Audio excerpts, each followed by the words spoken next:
అందుకే రాష్ట్ర ప్రభుత్వం అన్ని రకాలుగా తెలంగాణ రాష్ట్రంలో ఉండే యువతకు శిక్షణ ఇవ్వాలి, అవకాశాలు కల్పించాలి, భవిష్యత్తులో మీరు గొప్ప వాళ్ళు కావాలి అని నేను ఈ వేదిక మీద నుంచి కోరుకుంటున్నా.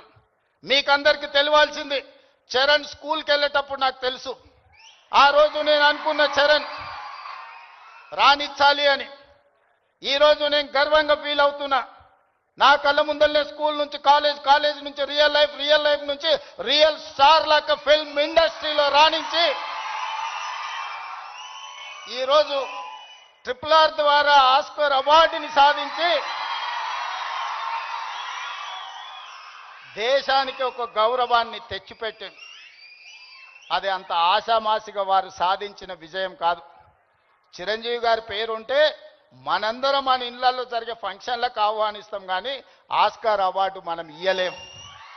కష్టపడ్డాడు కాబట్టి, రాణించుండు కాబట్టి ఈరోజు ప్రపంచమే ఆస్కార్ అవార్డు ఇచ్చి ఒక యువమిత్రుని గౌరవించింది. మరి దానికి కారణం కఠోరమైన దీక్ష, పట్టుదలతో ఆ రంగంలో రాణించడం. అందుకే మీ అందరికీ ఈరోజు సినిమాలలో వాళ్ళు పోషించే పాత్రలు కాదు, రియల్ వాళ్ళ లైఫ్ని ఆదర్శంగా తీసుకోండి. వాళ్ళు ఎంత కష్టపడితే ఇక్కడికి చేరుకొని ఉండొచ్చు.